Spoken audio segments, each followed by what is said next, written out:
Si tu me dis que Rudy Garcia il a le niveau pour entraîner le Napoli, alors Balerdi il a le niveau pour jouer au Real Madrid. De Laurenti pense que le mec, il dépense 1 euro, il meurt. Guardiola, meilleur coach de l'histoire. C'est même pas le meilleur coach de l'histoire du Barça. Il faut arrêter avec Payet, c'est un grand joueur. Marquinhos, capitaine du PSG? Non mais arrête, il a le charisme d'une nuit. Raphaël Leao du Milan AC est une immense fraude. Alex Ferguson, c'est juste un guirou qui a eu beaucoup de moyens. C'est pour ça qu'il a réussi. Elle a dit Diouf. C'était pas partie des légendes du football. Si t'enlèves le championnat anglais, allemand, espagnol, italien, portugais, lituanien, la Ligue 1 c'est le meilleur championnat européen. Salut à tous, je suis super content de vous retrouver pour un nouvel épisode du FC Copain. Alors, pour m'accompagner, je suis avec 3 copains aujourd'hui pour faire le bilan de la CAN. Alors, on va faire dans l'ordre. Je suis avec Serge, salut mon copain. Salut tout le monde. Et Reda, salut mon copain. Salut les gars. Et enfin Chris, salut mon copain. Salut les gars. Salut bon alors, comme j'ai précisé là dans la petite intro, on va s'arrêter sur le bilan de la CAN. Donc on va essayer de déterminer un petit peu entre nous ce qui nous a, on va dire, ce qui nous a plu, ce qui nous a déplu pendant cette CAN, avec des coups de cœur, peut-être des coups de gueule, et puis on va passer un petit mot sur la Côte d'Ivoire qui au final remporte cette CAN. Donc bon, je pense que le meilleur moyen pour débuter cette vidéo, c'est de vous demander directement quel est le moment clé que vous gardez de cette CAN 2023-2024. Moment clé. Moment clé. Le moment là si je vous dis que ça peut être la Côte d'Ivoire qui remporte la CAN, ça peut être vraiment le moment clé de cette CAN pour vous. Ouais, moi je vais rester sur le but décisif d'Haller. Le but décisif d'Haller, c'est le premier truc. C'est le but de la libération quelque part. Pour toi aussi, Chris, le but ou la célébration ou non, le but c'est le but de la célébration. Ouais, le but qui fait gagner la CAN. Pour toi, Reda? Moi, en vrai, pareil. Hein. Moi, je pense qu'on va être tous d'accord là-dessus. Le but d'Haller, ouais, qui fait remporter la CAN à la Côte d'Ivoire. Ouais, parce que ouais, les gars, je vous dis que non. Moi, je vous dis que symbolique.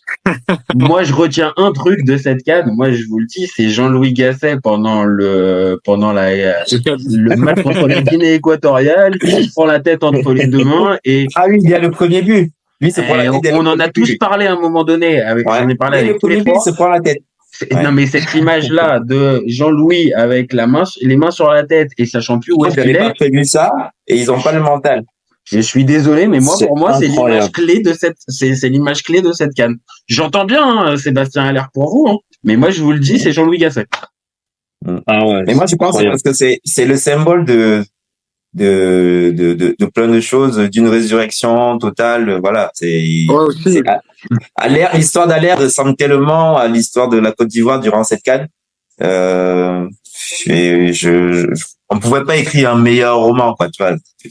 C'est vrai que dans les scénarios d'Hollywood qu'on voit ça. C'est vrai que Sébastien Haller qui donne la victoire finale après tout ce qu'il a vécu. Oui. Depuis 2 ans. Ouais, c'est vrai qu'en termes de symbole, là, encore une fois, c'est très la montée en puissance dans le jeu, hein. Et en plus, il monte en puissance, c'est vrai, dans le jeu. C'est vrai, et en plus, il a été déterminant, que ça soit en 8e, peut-être pas en quart. Donc, corrigez-moi si je me trompe, en quart, il est pas, en demi, largement. Demi, il est et la finale, ouais.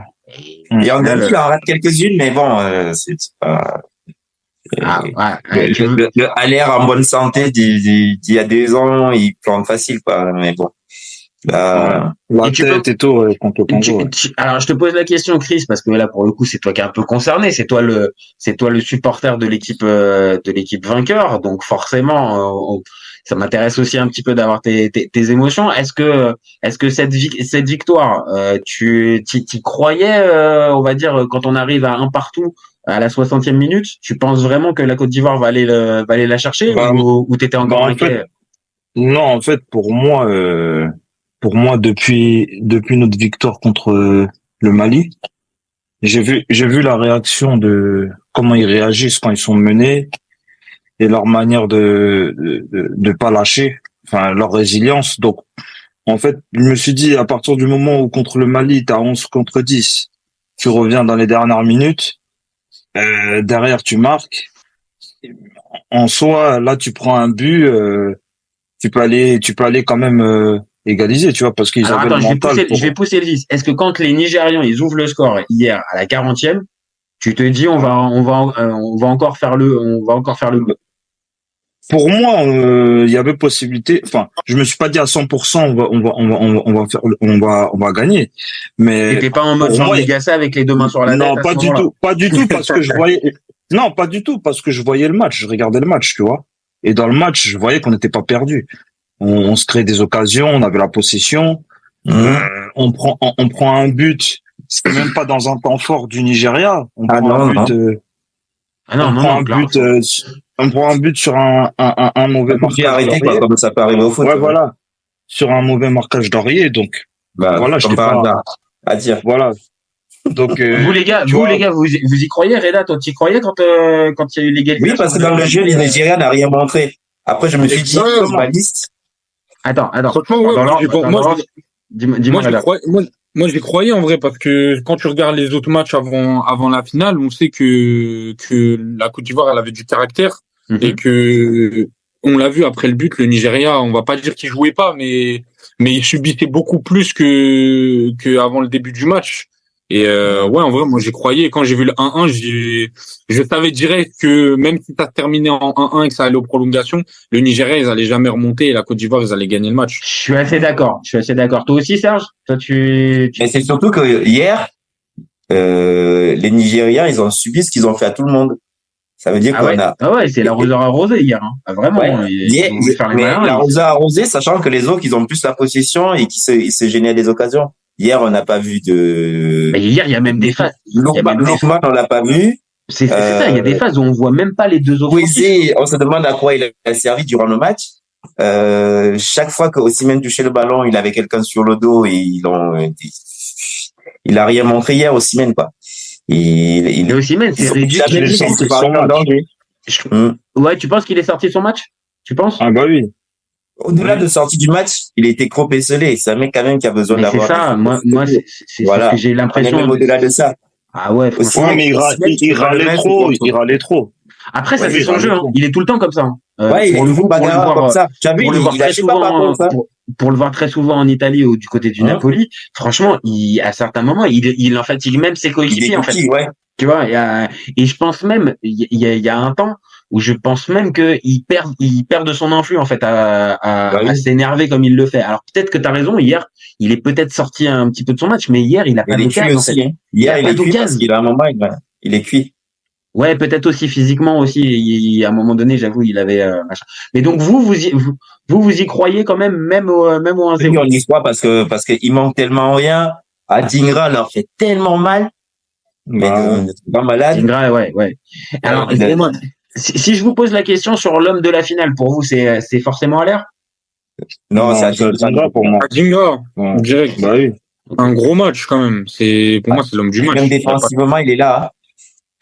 Moi, il y en a un. Alors, sur le match hier, alors évidemment, c'est peut-être pas le premier qui va vous venir en tête, mais moi, j'ai trouvé qu'Endika, mais je l'ai trouvé particulièrement fort hier. Ouais, il était dans un jeu avec Osimhen. Ouais, il était en mode stopper. Oui. Ouais, et alors, Kosono a été bon aussi, mais je trouve que Ndika, dans la manière de commander la défense, vraiment, c'était lui le patron. Et dans son duel avec Osimhen et même avec avec tous les attaquants nigériens, Ndika, je l'ai trouvé vraiment ultra serein.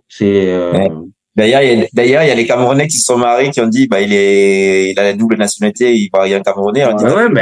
Il avait la possibilité, c'est ça, il avait la possibilité. Oui, mais bon, on peut continuer par les garçons, on le laisse, on lui dit, frère, t'as bien fait. Ça m'étonnait que ce nom-là n'ait pas encore été prononcé depuis tout à l'heure, Igo Berson, ça m'étonnait. Voilà. Non, mais c'est pour te dire, au Cameroun, t'as une double nationalité, tu prends l'autre, il y a personne qui va te faire chier, hein, tu vois. T'as fait peut-être 2-3 arguments. Peut-être que là, oui, c'est vrai que le projet paraissait peut-être un peu plus séduisant du côté de la Côte d'Ivoire si t'as la place d'Ndika. Hein. Après, je sais pas si c'est véritable racine. Tu vois, Non, il a les deux nationalités. C'est une question d'attache, hein, je pense. Hein. Sinon, les deux Ouais. équipes, le Cameroun, il venait de jouer une Coupe du Monde, tu vois. Après, tu je sais, pense que les le Cameroun- attaches avec la les Côte sélections d'Ivoire, c'est plus nationales structuré depuis quand même. Donc, les attaches avec les attaches Tu avec. penses avec Eto'o et tout, c'est plus Il y a structuré la que la gueule Côte du d'Ivoire. projet. Il y a la gueule du projet aussi. Si tu vois que l'équipe oui, nationale, ouais, elle mais va- quand tu vois Je suis les d'accord talents avec qui Reda, sont je suis autour, d'accord. oui, ouais. Tu regardes un minimum la gueule du projet et quand le projet en fait il est bancal, alors que là du côté il de va la pas y aller, fédération même si t'as ivoirienne, raison. Ah ouais. ça me paraît un peu plus solide. Bah, je pense que si t'es Ndika, oui, tu vas plus spontanément aussi, là Et, aussi plus solide et peut-être. surtout qu'ils ont commencé à le démarcher bien avant, tu vois. Donc, je pense pas que c'est un truc qui date qui a maintenant. Le Cameroun, on est vraiment à la rue pour aller chercher des binationaux. Non, en fait, pour Ndika, en fait, c'était le Cameroun d'abord qui l'avait approché Ouais. par rapport à la Coupe du Monde, etc. Quand vous êtes Oui, c'est qualifié ça. là. Après, je sais pas qu'est-ce qui s'est passé entre temps. Et Gassé, quand il a pris les rênes de la sélection ivoirienne, c'est lui qui a approché Ndika en fait. Ok. Ouais, il a dû trouver les arguments. Bah, c'est clair que quand t'as Rigobert Song d'un côté et Jean-Louis Gasset. Même Gasset qui est un peu cramé bouilli. Oui, mais Gasset il fera quand sans même compter qu'il y a quand même l'alliance un peu France Côte d'Ivoire, tu vois. Non, c'est même pas ça. C'est que même son agent à lui, l'agent de Ndika, c'est un Ivoirien. Et il a déjà 3 joueurs dans l'équipe nationale, tu vois. Ouais. Oui, bon, ça en plus. Il a Nicolas Pepe, il a le jeune là, Diakité. Il a pas mal de joueurs déjà qui sont en sélection ivoirienne. Donc, à mon avis, il est bien avec la fédération. Donc, ça a dû jouer aussi, tu vois. Jonathan Bamba aussi, ils ont le même agent, tu vois. Ils sont venus en même temps. En plus, si t'as des gens que tu connais. Oui, bah, ça peut jouer. En tout cas, après, voilà, le truc, c'est pas forcément de faire un focus sur Ndika, mais moi, je l'ai trouvé vraiment bon et comparé à certains. Il était costaud hier, ouais. Voilà, comparé à certains, on va dire, néo-binationales qui viennent d'arriver dans les sélections et qui peuvent y aller soit à reculons ou même peut-être juste sur les performances, ils sont moyens. Mais là, ils sont jeunes, tu vois, c'est pas des mecs qui ont 28 ans. Lui, je l'ai trouvé assuré, quoi. On va dire, pour sa première compétition. Et il a que 23 ans. Hein. Il est pas, c'est pas un, ouais, c'est ce que je dis, il est super jeune. Tu vois? Il est jeune, ouais. Donc, il peut symboliser, potentiellement, on va dire, l'avenir de la sélection. Oui, mais tous les binationaux qui arrivent là ces derniers temps dans les équipes d'Afrique subsaharienne, ils sont jeunes. Ils sont jeunes. Ils vont s'imposer, mais après, avec le temps, ils vont. Après, tu peux construire aussi des projets, tu vois. C'est ça l'avantage quand t'as des mecs qui sont jeunes qui arrivent. T'as le temps de construire, ouais. T'as le temps de faire un projet. Clairement. Plus tôt tu fais la détection, plus tôt plus tu as de chances, on va dire que le joueur s'imprègne, on va dire de la culture du pays, du système tactique, de la manière de jouer, les automatismes avec certains joueurs. T'apprends aussi parce que les mecs, les mecs aussi, ils ont été formés dans des centres de formation, ils ont un football structuré. Et même si on demande un peu de folie des fois en Coupe d'Afrique, pour certains, c'est un double échange.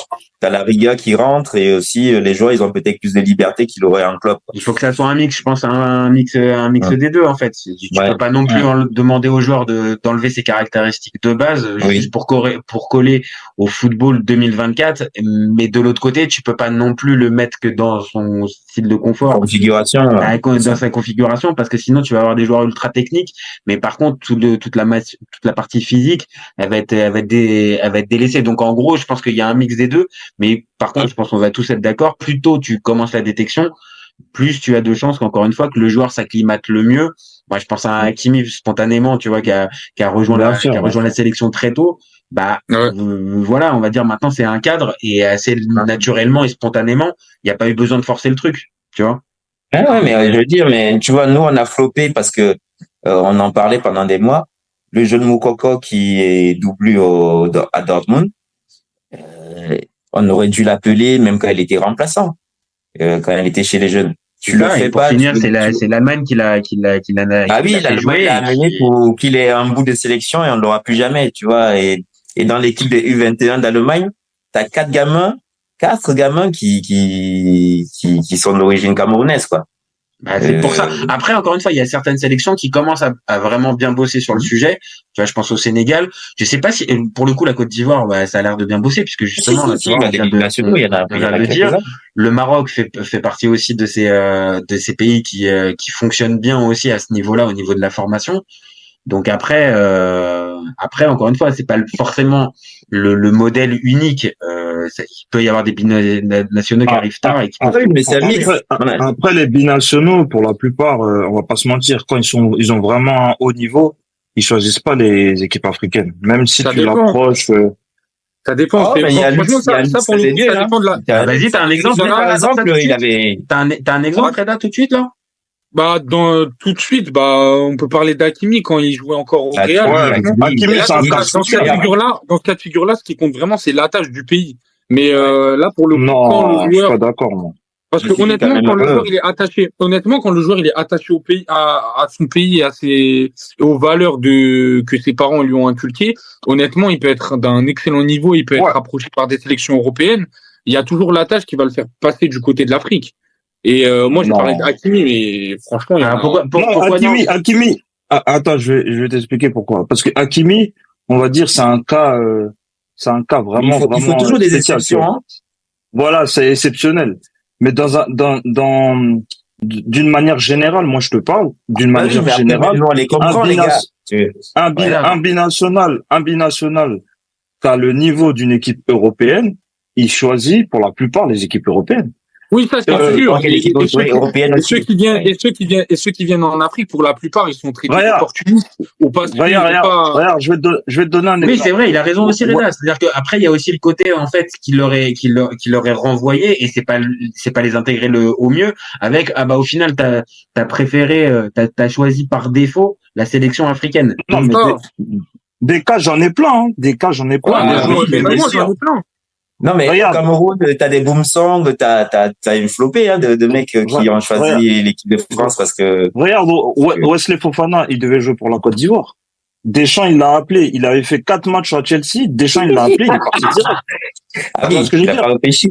Ouais. Voilà. Mais j'avoue, Deschamps, pour ça, c'est un enfoiré. Deschamps, c'est un enfoiré. Il te prend les joueurs, il te les met 2 matchs. Un match, et c'est bon, c'est fini. C'est bloqué. C'est bloqué. Là, Wesley Fofana, quand même, et s'il se blesse pas, il a sa place en bleu. On a exactement. Pour le coup, la tendance, je trouve qu'elle s'inverse, commence à changer. Une tendance qui s'inverse. Il y a de plus en plus de binationaux qui sont pas, c'est pas des top joueurs à leur poste non plus, mais ils ont un niveau où ils peuvent s'imposer en Afrique, et ils commencent de plus en plus à choisir des nations africaines parce que, on voit que le football africain, il commence à se développer, etc. Que les centres de formation commencent à évoluer, et même il y a une réticence. Regarde, toi, t'es marocain. Regarde avec Lamine Yamal, pourquoi il a pas joué? Ouais, Lamine Yamal, mais il y en a même d'autres. Il y a Lamine Yamal, il y a Brahim Diaz, il y a même le cas Sofiane Diop. Tu vois ce que je veux dire ou pas? Quand ils peuvent jouer en équipe européenne, ils choisiront toujours l'équipe européenne. Je vais même te dire un truc, tu verras. Lamine Yamal, là, pour l'instant, il y a rien à dire. C'est un joueur qui est très bon. Il s'impose avec le Barcelone. Et tu vas voir avec le temps, moi, je sens. Il va disparaître. C'est même pas parce que j'ai le seum qui nous a pas pris, mais je sens que là, c'est juste un boom et que ça va redescendre. Et quand il va redescendre. Un peu à la Mounir, c'est ça, exactement. Ouais. Et après, il va venir et dire, j'aurais dû choisir le Maroc. Et à ce moment-là, la déclaration de Hakimi qui dit que même si t'as le niveau, tu seras toujours vu comme un Marocain, c'est vrai pour les Marocains comme pour tous les joueurs qui sont d'origine africaine. Et pour le coup, je pense qu'il y a de plus en plus de joueurs qui se rendent compte que la tendance, elle commence à se changer et qui commencent à de plus en plus se diriger vers des équipes africaines. Ouais, non, on s'est compris. Mais ce que je veux te dire, c'est que les joueurs qui ont le niveau des équipes européennes, même il va pas jouer pour son pays d'origine. Ah, mais ça, regarde. Ça, il a raison. C'est vrai. En fait, même s'il y a, je pense, pour faire un mix entre vous, je pense que oui, il y a des choses qui sont en train de changer, comme le dit Reda. Il y a des mentalités qui sont en train un petit peu d'évoluer sur le sujet, mais de l'autre, là où a raison. Ouais, mais c'est pas sur du top player. C'est ça. C'est-à-dire que le top player qui peut avoir, on va dire, les 2 choix, en 2024, majoritairement, en tout cas, c'est vraiment très, très rare. C'est la grosse sélection européenne. c'est en train d'évoluer parce que t'as quand même les discours de mecs comme Patrice Evra et autres. Quand tu vois l'après-carrière des Basile Boli, des Desailly, les titres, c'est sympa, mais la reconnaissance aussi derrière, Regarde tu aimes Benzema. la voir. Ah bah Benzema, c'est une Benzema, raison. Quand tu vois le traitement de Benzema, et quelque part c'est con, mais la montée aussi de tout ce qui est nationalisme et tout, quand les mecs sont d'origine, ils se prennent plus la tête, hein. Ils disent bon, si c'est pour être traité comme de la merde et qu'au premier match là, quand tu vois comment ont été insultés. Quand tu vois comment Mbappé le prend après le match contre la Suisse, bon là tu te dis que là vraiment il y a un vrai problème de racisme au niveau de la perception de l'équipe de France. Regarde, Serge, je vais te donner un exemple. Parce que toi, t'es Camerounais. Tu vois Tchouaméni, par exemple. Est-ce que tu penses il a su des Camerounais, hein? Non. Il est Camerounais, bien sûr. Mais est-ce que pourquoi il a pas joué pour le Cameroun? Parce qu'il a le niveau de l'équipe de France. Je vais t'expliquer. Tchouaméni, on va pas le chercher quand il est à Bordeaux. Parce que si Tchouaméni, comme Bokele, là, si tu vas le chercher quand il est à Bordeaux et que c'est des chèvres, entre guillemets, que tout le monde l'insulte en France, tu peux l'avoir. Quand il va exactement. Voilà. Parce que là, tout de suite, il n'est pas approché par l'équipe de France. Donc là, non, pas du tout. Non, c'est notre faute. Si on fait pas de la détection aussi, et que les gamins, quand ils sont dans la galère ou qui se cherchent, mais que c'est des bons joueurs, on les ignore pour faire jouer des douala. Je te dis ça parce que même nous, on a eu le même cas. Bakayoko, Thieme Bakayoko. Pareil. Il avait donné son accord, tout. Il a fait des papiers, il prend des photos avec le président de la fédération. Pogba, il se blesse. Deschamps l'appelle en renfort pour un match amical. Et il est parti directement. Oui, mais tu vois, Tchouaméni, c'est vraiment le cas typique quand je dis que nous, on gère mal. Il y a des pays qui gèrent bien et qui vont les démarcher, on va signer les papiers, il y a quelque chose. Faut les démarcher le plus rapidement possible. Le gamin, il joue à Bordeaux. On va même pas le chercher. On va prendre des gens qui jouent en Afghanistan, je sais pas où, bon, j'exagère avec l'Afghanistan. C'est bien là ce qu'on dit, c'est-à-dire que si là, et ça a l'air d'être le cas pour de plus en plus de fédérations africaines, si justement ce travail-là, il est de plus en plus fait correctement et en amont, et que justement cette fameuse chose de détection, t'attendes pas que le mec il ait ses premiers matchs en Ligue 1. Mais regarde Sacha Boué. Sacha Boué, il est français. Mais là, c'est mort pour les Bleus. Pour les Lions, le mec il est parti au Bayern, c'est fini. On va plus jamais. Là clairement, c'est en ça que là, je pense encore une fois, Chris sur ce coup-là a raison. C'est-à-dire que dès qu'après, on va dire, t'as passé cette limite-là, on va dire, de séduire le joueur et de lui proposer avant que la grosse équipe arrive. Et dès que la grosse sélection arrive, 9 fois sur 10, le joueur il te dit non, merci, finalement je peux y aller. Et après là où je rejoins Reda aussi, c'est que de l'autre côté, tu peux avoir le joueur qui floppe en fait. Tu peux avoir le joueur qui floppe derrière parce qu'il a été pris pour 2 matchs et que lui il se voit, on va dire, un avenir dans la grosse sélection, mais que le vivier est tellement énorme et la concurrence est tellement énorme que peut-être le joueur ne sera pas en capacité de pouvoir le faire. Alors que de l'autre côté, s'il avait pris la sélection africaine, il aurait l'occasion peut-être de faire plusieurs CAN, jouer la Coupe du Monde. Voilà, tu vois. Faire des coupes du monde. Et après ils reviennent en rampant chez nous. Nous, on en a plein des cas comme ça et même. Mais ça. Je sens que t'as envie de parler de Brahim Diaz, toi. Je sens que tu veux parler de Brahim Diaz, toi. Non, même pas. Je vais parler de Mounir. Il y en a plein. Il y a Mounir, il y a Dacosta. Mounir a envie de changer le règlement de la FIFA. Mais il a réussi. Il a réussi parce que avant lui, je crois que c'était quand tu jouais 1 ou 2 matchs, après t'étais bloqué. Et lui, il a réussi à faire changer le règlement. Maintenant, c'est 3 matchs. Il avait pas fait ces 3 matchs avec l'Espagne. Il est venu avec nous. Il a fait de la merde à la CAN, en Égypte, je crois, et après, il a plus jamais été resélectionné. Ouais, mais parce qu'il avait perdu son foot. C'est ça.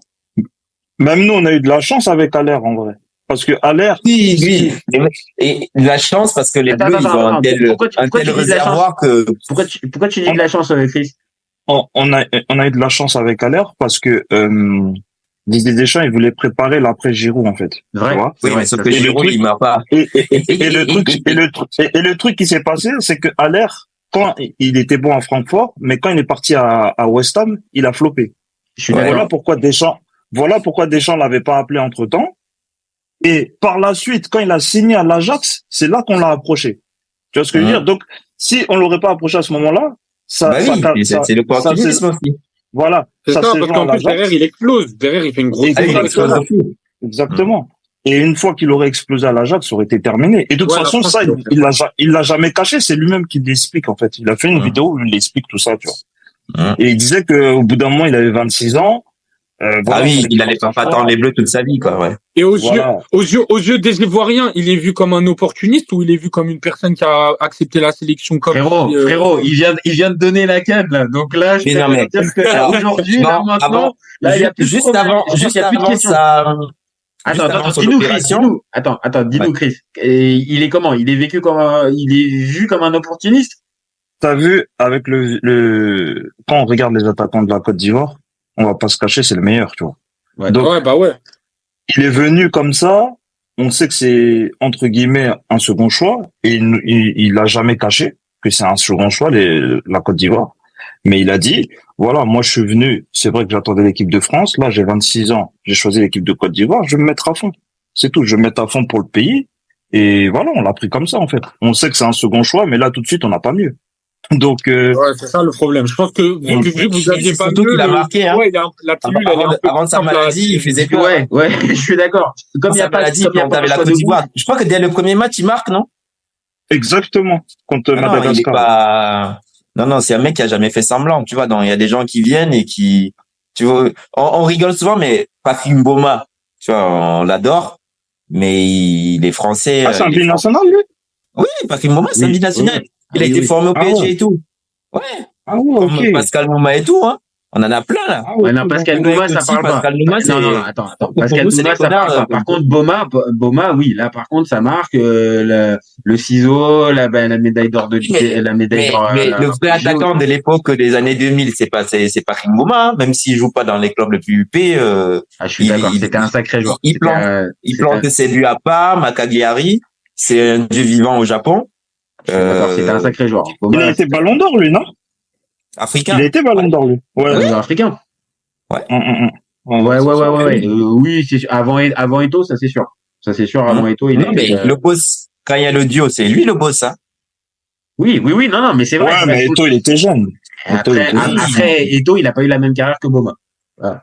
Ça, pour le coup, ça, c'est autre chose. Ouais, mais quand Patrick Mboma arrête, Eto'o, on le voit plus, hein. Tu vois, il y a des choses, Eto'o, est-ce que c'est le meilleur joueur africain de l'histoire? Oh là, je me suis lancé sur un gros. Bah oui. Statistiquement, si on prend sa carrière en club et en sélection ou juste en sélection? Oh, même les deux, hein. C'est chaud, même les deux. Non, franchement, les deux. Oui, mais parce que derrière, il est tout seul. C'est ce que j'étais en train de t'expliquer. Derrière l'équipe nationale, quand Patrick Mboma fait disparaître, là, prend sa retraite, et du coup, en 2004, on se retrouve, ouais, j'avoue, il gagne pas la canne. Il gagne pas la canne. Il gagne la canne avec Patrick. Ouais. Ouais, mais en termes de régularité, en fait, il devient leader. Voilà. Il a 4 ballons d'or africains. Ouais. 4 ballons d'or en termes de régularité. Ouais, Drogba, il a ballons d'or africains, mais nous, on gagne plus rien, en fait. Et Drogba, Chris, tu sais combien il en a, Drogba? Drogba, il a combien de ballons d'or africains? Drogba, il en a 2, mais par contre, il y a un troisième qu'on lui a pas accordé. Ouais, Yaya Touré, il en a 4. Yaya Touré, il en a 4, Drogba, il en a 2, mais Drogba, il y en a un qui lui ont pas attribué. Et pourquoi? Parce que au moment de la cérémonie, il y avait la Coupe d'Afrique, en fait. Et du fait qu'il s'est pas présenté, ils l'ont donné à Kanouté. Ah, ça me dit quelque chose, ça. Oui, exact. En 2007. Pas déplacé. En 2007, ouais. En 2007, il est 4e au Ballon d'Or, mondial. Il est 4e au Ballon d'Or mondial, mais on lui donne pas le Ballon d'Or africain. Parce qu'il s'est pas présenté. Oui, mais on avait ça, c'est les joies de la CAF, ça. Ça, c'est les joies de la CAF. Le gars s'est pas déplacé, bah non, finalement, ce sera pas toi, en fait. En même temps, El Hadji, il a été Ballon d'Or, alors que Eto'o, il joue au Barça, quoi. Donc, il faut arrêter. Non, et toi, Reda, pour toi, Reda, c'est non, mais en 2004, c'est le meilleur joueur africain. En 2007, Drogba, c'est le meilleur joueur africain. Ça, c'est incontestable, ça. Franchement, il est dans l'équipe type FIFPro. Il est élu meilleur neuf de l'UEFA. D'accord? Il est dans l'équipe type de l'UEFA. Il est juste derrière Kaka, Messi et Cristiano Ronaldo. CR7, ouais, parce que ils étaient sur la planète. Donc ouais. Non, normalement là, voilà, mais ça c'est une version qui a été avérée, hein. Même par toi, donc toi, juste spontanément, avant que je repasse la parole à Reda, pour toi, spontanément, Eto'o, il est devant Drogba. Bah ouais, Eto'o, il est déjà pour moi, Eto'o, il était un peu plus complet que Drogba, tu vois. Après, c'est pas le même style de jeu, mais Ouais, je trouve c'est pas que la même, oui. mais je trouve qu'Eto'o, il était un cran au-dessus, tu vois. Ok. Ça, c'est mon avis à moi. Reda, toi, t'as tiqué, toi, c'est quoi? C'est sur c'est sur Ouais, franchement, si je prends le palmarès, si je prends juste la sélection, c'est. Il y a pas photo. Mitigé, je dirais. Hein? Franchement, Il a deux Attends. Laisse-le défendre. Si je prends que la sélection, Eto'o, il est au-dessus. Si je prends la sélection et les clubs, franchement, je serais pas aussi. Il prend pas les clubs justement, frère. Ah ben non, mais ça veut rien à la limite parce que Non, les clubs, franchement, en fait, franchement, c'est bien Eto'o en fait. Drogba, Les c'est clubs, plus arrête. Franchement, en club, Drogba, c'est vraiment solide, hein. Mais après, Oui, mais il y a qu'une Ligue des Champions pour Didier. Il y en a qu'une seule. Alors Ouais, mais faut regarder. Non. Ouais, mais les gars, si on compare deux joueurs, on doit regarder les tout le palmarès, distinctions individuelles. On regarde les distinctions Oui, individuelles. oui, même individuel. Tu vois ce que je veux dire? En individuel, Eto'o est au-dessus. Hein. En individuel. Non, mais quand on regarde, Il a que ça d'individuel, en fait. Après, pour la défense d'Eto'o, si on parle du joueur intrinsèquement parlant, Eto'o, il est au-dessus. Ça, Oui, mais après, c'est la personnalité d'Eto'o qui fait que le style et les qualités d'Eto'o, honnêtement, elles font que c'est un meilleur joueur que Drogba. Mais honnêtement, Drogba, il est pas loin de derrière. Non, j'ai pas dit qu'il était loin derrière. Mais ça reste quand même une légende du continent. Les deux, honnêtement. Ah bah oui. Il y a, derrière eux, c'est loin. Ils sont loin. Alors attends, je vais pas remettre une pièce dans le truc, mais Yaya Touré, je sais pas si c'est très non, c'est très loin. Yaya Touré, entre les deux, entre Samuel Eto'o, Didier Drogba et Yaya Touré, entre les trois. Touré, il est un peu Attends. Il y a un monde d'écart entre Yaya Touré et Samuel Eto'o et Didier Drogba. Non, je suis pas d'accord. Un monde, mais les deux ça reste très fort, hein, Yaya Touré, hein. Non, Yaya Touré, ça reste des légendes. Attends. Yaya Touré, il a 4 ballons d'or étant milieu de terrain. Déjà, pour avoir un ballon d'or étant milieu de terrain, faut être très très fort. C'est compliqué. Il a 4 ballons d'or. Étant milieu de terrain. Il a été élu meilleur joueur de City étant milieu de terrain. Et des premières ligues. Ouais.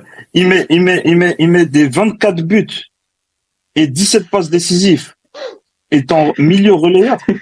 Et en sélection, un peu moins. Il a une canne. 2015, c'est lui qui la gagne, hein? Ouais, il a que la canne de 2015. Ouais. C'est lui qui fait gagner. Il perd celle de 2006 et 2012 et il gagne celle de 2015 étant capitaine. C'est pas mais mal. sachant que quand on revient dans l'histoire, il y a des conflits avec Didier Drogba justement sur la fin. Ouais, après il y a eu des rumeurs, il y a eu des conflits. Après c'est logique. T'as le jeune qui arrive et qui performe en club et t'as un mec qui est en fin de vie, donc c'est le classique, hein. Moi je dis juste que j'avoue dans les trois, oui, j'aurais tendance à mettre Eto'o un peu au-dessus de Drogba et Yaya Touré, mais j'avoue j'ai du mal à les séparer parce que les trois vraiment c'est des joueurs qui ont été majeurs dans les années. Oui, mais je veux dire, on en avait plein, hein. Même des Seydou Keita, des. Ouais, mais non. Attends, je veux bien. Sinon, je vais placer un GG Okocha, un Kalilou Fadiga aussi, si tu veux, tu vois. Mais là, je te le dis vraiment, là, dans le top. Mais sérieusement, GG Okocha, niveau talent, il a rien à envier aux trois qu'on vient de citer. Ok, non, mais là, si tu me chauffes sur GG Okocha, c'est. Il est irrégulier. Il était irrégulier, Okocha. Ah ouais, non. C'est pas irrégulier, c'est qu'on était dans une époque. GG Okocha, attention, c'est régalade. Non, franchement, c'est régalade total. On était dans une époque où le football de club, on s'en battait les couilles. Les joueurs africains, c'est qu'il est important, c'est des jeux pour leur. Tu regardes, j'avoue, c'est un cran en dessous, hein. C'est un cran en dessous de Yaya Touré, tout ça. Non, mais après, il a quel âge? Okocha, il a pas été aussi impactant, en première ligue que Yaya Touré, les gars. Oui, mais Okocha, il a joué. Ça, pour le coup, c'est clair. Non, ça, c'est clair. Mais après, comme dit Serge, c'est-à-dire que, en fait, Okocha, t'as juste besoin, en fait, de regarder ses clubs pour comprendre qu'en fait, clairement, c'est un joueur qui était pas, axé, on va dire, sur je veux avoir les meilleures stats, le meilleur palmarès, sinon tu fais pas ta carrière entre Francfort, entre Bolton et le PSG. Mais il y a l'arrêt Bosman. C'est des mecs, ça c'est des joueurs d'avant Bosman. On oublie que c'est des joueurs d'avant Bosman. Ouais, mais moi je pars du principe où si t'es très fort, tu finis dans un grand club, tu finis pas. On parle d'un joueur, je pense, vraiment. Les années 90, et il y en a commence à jouer au foot dans les années 80. Voilà, c'est-à-dire avec une autre mentalité. Et encore une fois, bien évidemment, si on compare les carrières, je vais être d'accord avec toi, même Reda est d'accord avec toi. Bien sûr, la carrière, il y a c'est une légende de l'EPL. il n'y a aucun problème là-dessus. Maintenant, si on parle juste balle au pied, là, on parle juste balle au pied et émotion donnée. Ah oui, mais là, c'est pas le même profil. Ah, mais tu voilà. peux pas comparer Okocha à Eto'o, Je les compare pas forcément. Je te dis juste que moi, le plaisir, par exemple, que m'a donné un Didier Okocha, et pourtant, j'ai jamais kiffé les clubs dans lesquels il a évolué, et je suis pas un supporter du Nigeria, mais le plaisir qu'il a pu me donner, juste balle au pied, à tenter des gestes, à marquer des coups francs de dingue, à tenter des frappes de 35 mètres qui finissaient lucarne, vraiment, intrinsèquement, ce joueur-là, il avait quelque chose. Maintenant, je te rejoins, je fais un pas vers toi.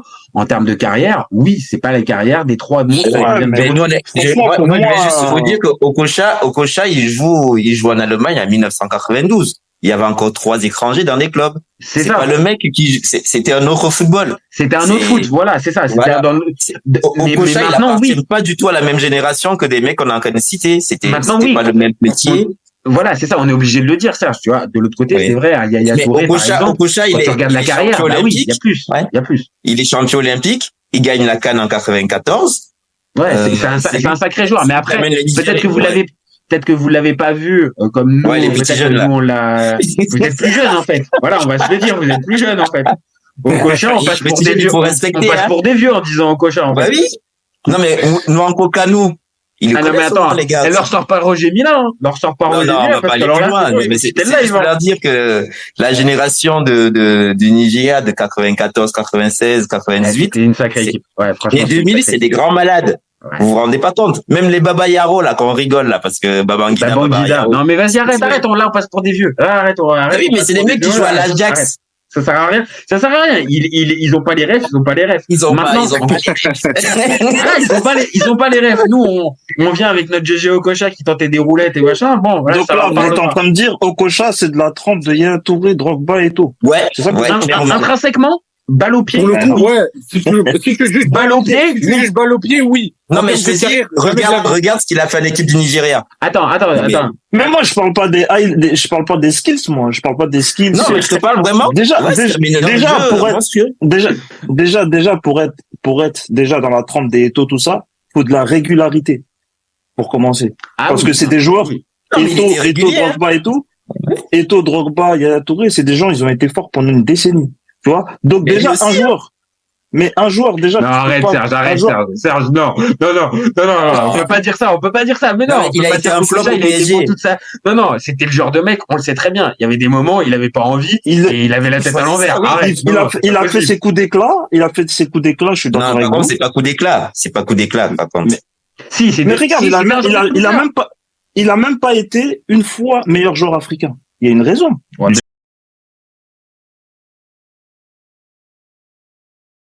Si tu lui enlèves la vitesse, Vinicius est un joueur moyen. Mbappé là pour les pépettes et pas forcément pour la compète. Si tu me dis que Rudy Garcia il a le niveau pour entraîner le Napoli, alors Balerdi il a le niveau pour jouer au Real Madrid. Rafael Leao du Milan AC est une immense fraude. Deschamps est jamais aussi bon que quand il fait du Deschamps, de la rigueur. Le débat qui est le meilleur entre Messi et Maradona, alors qu'on sait tous que le meilleur 10 argentin c'est Riquelme. Après moi je conseille aucun joueur d'aller au PSG déjà de base. Parce que Laurent qui pense que le mec, il dépense 1 euro, il meurt.